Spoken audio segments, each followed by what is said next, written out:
right, Mrs. Wickett. I'm awake. There you are, sir. Nice and clean for chapel. Thank you. I've put the kettle on. Shall I make the tea? Hmm. Do you like the orange pickle? No, leave it. I can do it. I'm 85. I'm not decrepit. You know, sir, I can still never tell whether you are asleep or not when I come into the room. I hardly know myself. Oh, excuse me, sir. Dreaming. Or daydreaming. Mm.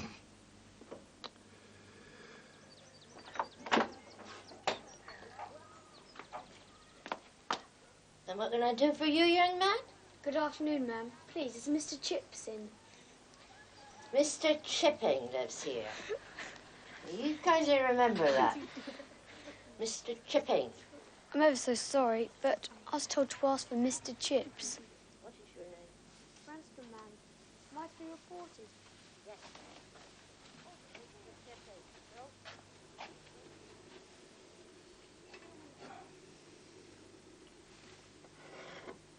I'm ever so sorry, ma'am. Good afternoon, No, ma'am. not so fast, young man. Step inside.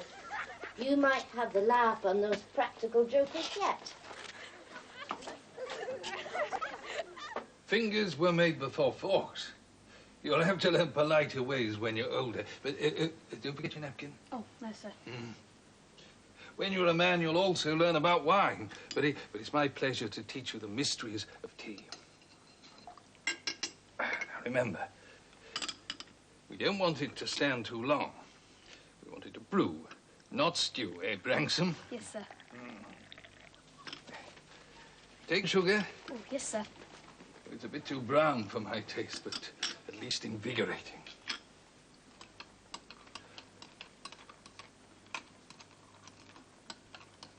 Oh.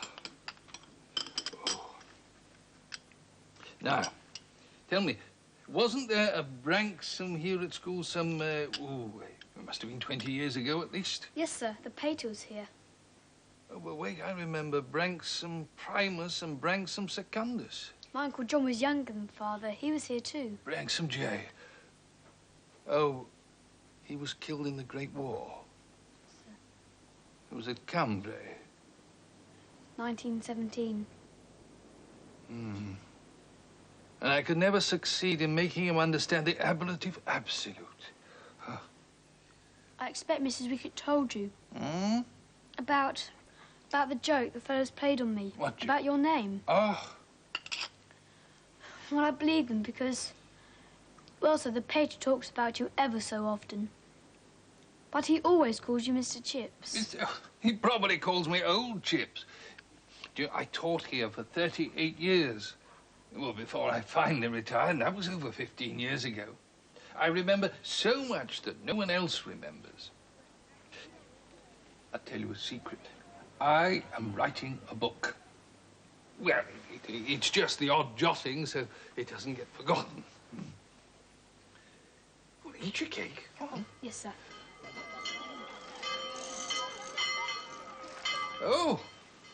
Oh, there's the prep bell, eh? Well, take it with you, take it with you. Oh, Never be late for prep. Righto, sir. Thank you for tea. Yes. Now, when you write to your father, you'll remember me to him, won't you? I will, sir. Take your cap. Go on. What is it, eh? Well, I was trying to do a sum in my head. Oh? You said 38 years and 15 years retired.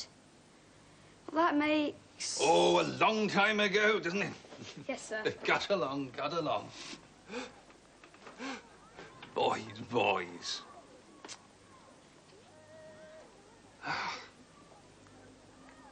A very long time ago.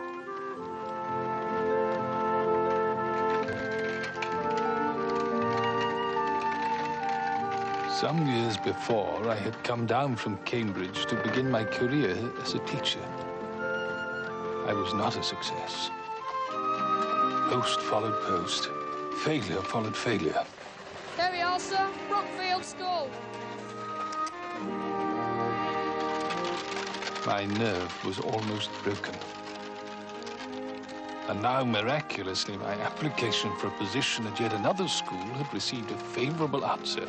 It seemed I was to be given one final chance. Mr. Chipping, I will be frank with you. You are here because my junior classics master, Mr. Millard, sustained a severe injury while climbing in the Swiss Alps and is unable to return to teaching. It is late in the academic year, and most of the promising candidates have found posts. However, I need help. Hence the chance that I am giving you. Well, thank you, sir, and I shall try to justify... My confidence? You must earn that, Mr. Chipping. In the meantime, you must consider yourself on probation. Yes, sir. Eventually, perhaps you will find yourself more suited to holy orders, a quiet country curacy. Well, I'm as Christian as the next man, but I do not believe the church to be my calling. I still believe the teaching is. We shall see. I will show you your rooms. This is your study. And, yes, these are your sleeping quarters. Your predecessor found them quite adequate and comfortable. Carpet only needs beating. I'll have a chair sent up. Any complaints? None, sir, no. You'll be taking the lower third. I've set them a Latin text. A passage from Caesar's Gallic Wars.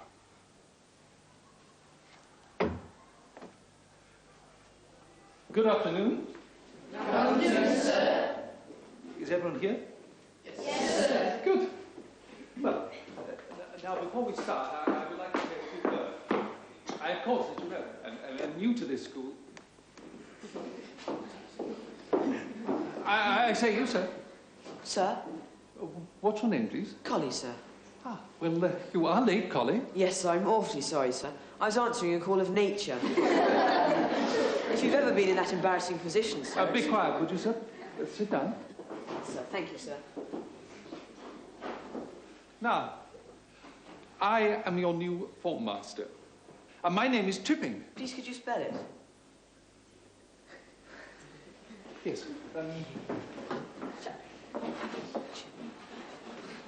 Oh, chipping, sir. I thought you said shipping. Chipping, as in chips.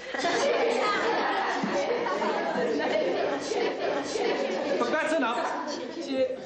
You have been set some work, haven't you? Yes, sir. It was the beginning to book 4. The Aeneid, wasn't it? You know very well the headmaster set you a passage from Caesar's Gallic Wars. Oh, I am forgetful. Let me see. De Bello Gallico, wasn't it? I expect lots of other chaps have got the wrong book out.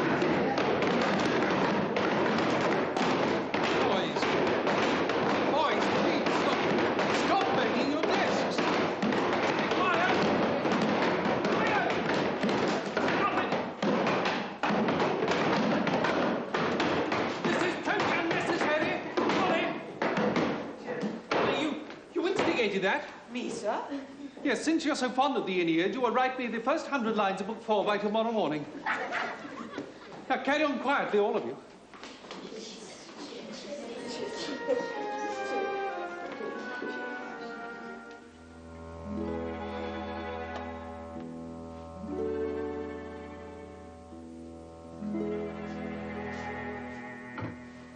I did not go down on my knees to pray, as every zealous young Christian man was expected to do in those days. I had told the headmaster I was as much a Christian as the next man. I should have added, and no more so. But there was a prayer racking every fibre of me for courage to face, not the future, just the next day. Now, I understand in Roman history you have just done the Second Punic Wars. That's, chapter 3 in your books. Mr. Colley, I believe you have something for me. Afraid not, sir. Oh? Well, why not? Had a frightful headache, sir. Couldn't even see properly. Did you go to matron? No, sir. Her cure for everything is a dose of syrup of figs. And you know what that does? I'd be late for form again. You ask the chaps. I'm right, aren't I? It's disgusting! Gives you cramps, sir! Doubles you up, sir! Be quiet! You behave like a lot of sheep! Bah! Bah!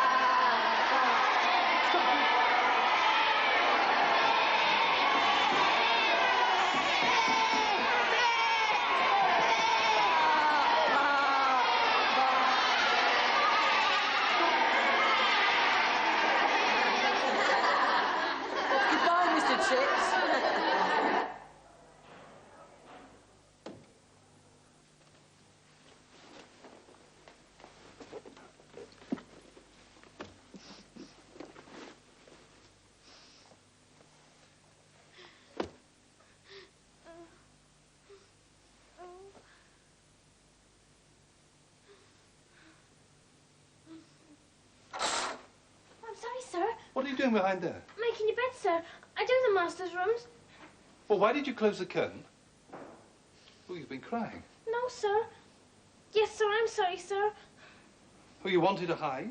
Expect so, sir. Well, why were you crying? Dunno, sir. Yes, you do. It's that first housemaid, sir. First housemaid? She's after me something awful. Oh, look, don't cry. Use my handkerchief. Sit down. Perhaps I could help. I could speak to the headmaster. Oh, no, sir. He has nothing to do with the servants. Matron's in charge of us, and she'll just call me a softie and give me a dose of coffee. Yes. Yes, I know. I was going to run away, sir. Oh, where to? Don't know, sir. To your home? I haven't got one, sir. I came here from the orphanage. But then where to? Don't know, sir. But that would be terrible. What's your name? Daisy, sir. Daisy. A young girl alone? Well, let it suffice that there are far worse people in this world than our first housemaid. Yes, sir. But it is hard on a girl. Well, life is hard. We have to face all that. We can't run away all our lives, can we? No, sir. We have to teach ourselves to face it. Yes, sir. I'd best get on then, sir. I've got 3 more rooms. Thank you, sir. And excuse me. Giving good advice to others is seldom difficult. Yet in that young girl's problems, I saw a reflection of my own. I saw, too, that somehow I had to find the answer. I was no great sportsman, but I had had the good fortune to be up at Cambridge when the varsities were discovering that cricket was not just a slam or miss game. Even now, I pride myself that I took a few wickets for my college.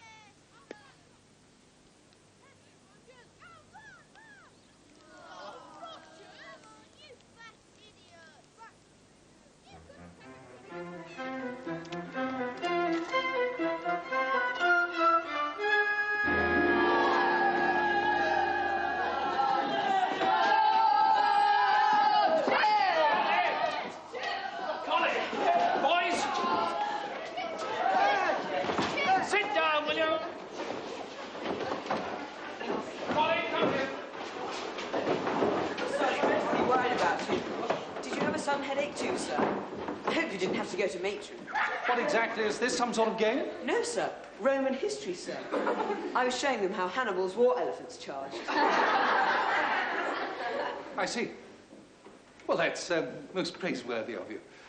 Well, sit down, Collie. Quickly and quietly. Right, books away now. I want you into your whites and down at the cricket field in 10 minutes. Collie, and you, sir, what's your name? Wilson, sir. Wilson. I want you to go to the groundsman and collect the gear. 1 set of stumps, a bat, and plenty of pads. Bad luck, boys. Lucky. Yes. Next. Stumps up. Next.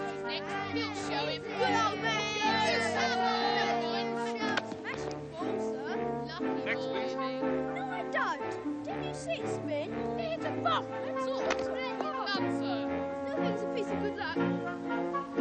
Mr. Collie, would you do me the honour? Delighted, sir. Hey, last time, Collie. Hit it for 6. Over the chapel roof. Old Milton's study window, Collie. Quiet, you chaps.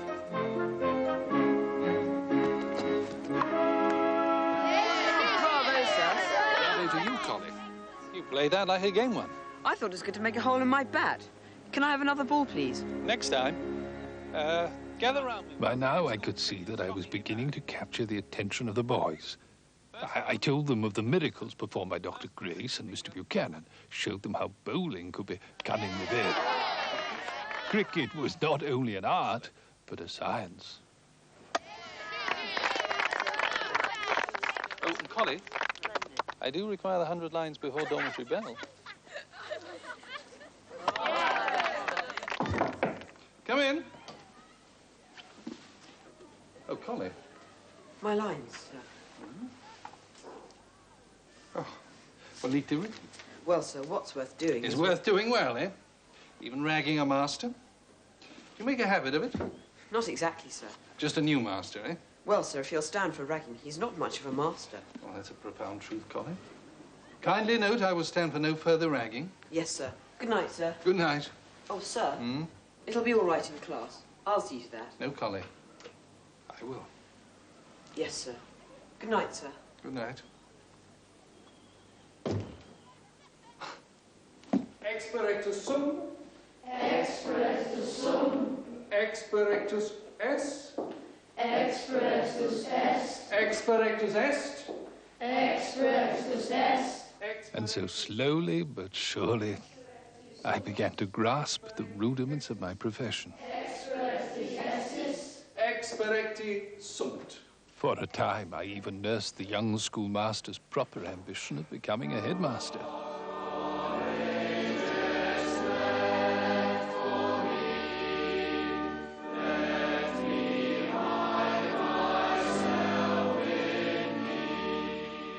But as I settled comfortably into the routine of a schoolmaster's life, I began gradually to realize my limitations.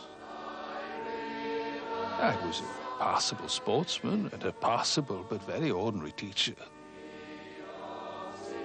But now I was even a passable disciplinarian.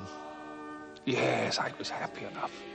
And I took a certain pride in having become something of an institution of the school. Don't worry, it's only old Chips. Come on. Archibald, sir. Yes. I was now old Chips. That interminable list of names at call over had become my life. I was 47 years old.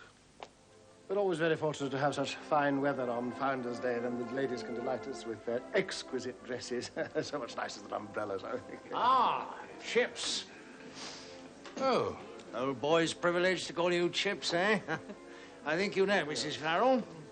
And this is my little girl, Amanda. Hello. Amanda's not a little girl, George.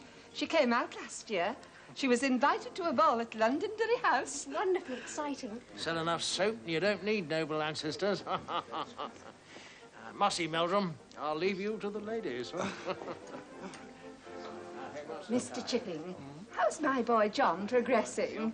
Oh, John, well, quite satisfactorily, yes. Now then, Headmaster, isn't it about time you told us why we've been invited up here? Oh, I just wanted in peace and quiet to see some of my more distinguished parents. The richest, you mean? I know a few of them. I've seen you having the little word all round. What is it this time? Chapel roof? Brookfield mission? But how do you find his behaviour? His behaviour? Oh, excellent, excellent. Oh, he's a little beast at home. Honestly, Mr. Chipping. Isn't he really a little beast here as well? Oh, your plate's empty. Perhaps I can get you something more. Thank you. More cake, perhaps? No, we won't be tempted anymore, thank you. Oh, well, then, if you'll forgive me, delighted to have met you. Excuse me. Extraordinary man. No savoir-faire. He was absolutely terrified of me, Mamma. I hope he's not so terrified with his boys, Headmaster. Mr. Chipping is an excellent teacher. Otherwise, he would not be here. Fortune has smiled upon me, Chipping. Indeed, Headmaster. Anderson has decided to accept his family's living, which will mean his early departure from us. And this puts me in the happy position of being able to offer you the housemastership of School House. Excellent quarters and an increment of remuneration. I have no desire for advancement, sir. I'm perfectly happy as I am. You are the longest-serving member of my staff. You have become part of the school to boys and masters alike. I told you many years ago that you had to win my confidence. There is no man that I would rather trust with the welfare of the boys of School House. Mr. Anderson is married. I mean, all housemasters are married. I'm well aware of the problem and that you're a bachelor. I intend to engage a first-class matron who will look after the domestic affairs while you look after the welfare of the boys. Now, what you say? Oh, I would be honored to accept the recognition, but yes. And as to a matron, if I may make a suggestion, it's just a glass to celebrate our splendid promotion. Thank you, sir. Now, Mrs. Wicked, I think... please sit down. I think you will run School House as efficiently as you have the linen room. And you'll be a mother to all those boys. Thank you, sir. Of course, you being a gentleman not much older than myself and me being a widow, I shall have to live out in my own house. Well, that's only proper. But I shall be here all day, and I should sit up all night if a sick boy needed me. Who would have thought it, eh? All those years ago, when an extremely nervous young master met a little maid called Daisy hiding behind the curtains. What's you remembering that? Oh, you were so kind to me. Oh, I shall never forget that morning. Mrs. Wicked, I hope I'll never forget it either. You'll have an excellent set of rooms, sir. They do well for a married man. Well, there's no danger of my becoming that. And so I became a bachelor housemaster. It was the following spring that I went hill walking, enjoying the beauty of the countryside in happy solitude.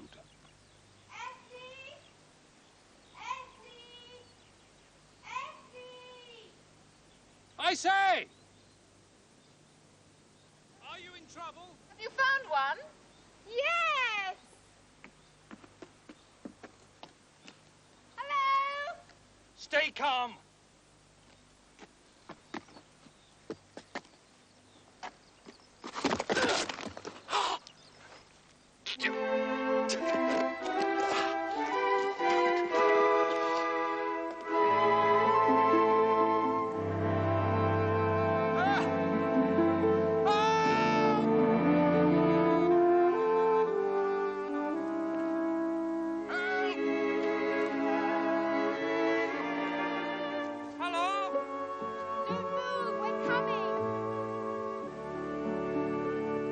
I'm so sorry. Are you all right? It's my ankle. Oh, twisted it. Rotten luck. How do you do? Chipping. Chipping. Very formal in the circumstances. I'm Katherine Bridges, and this is my friend Ethne Moore. How do you do? How do you do? We'll get you home. Oh, but it's impossible.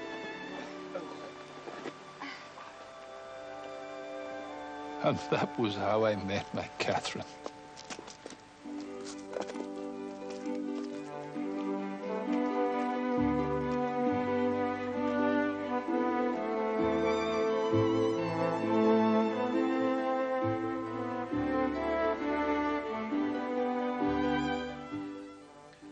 Part 2 is next Sunday at the earlier time, 5:35. Wait, sir.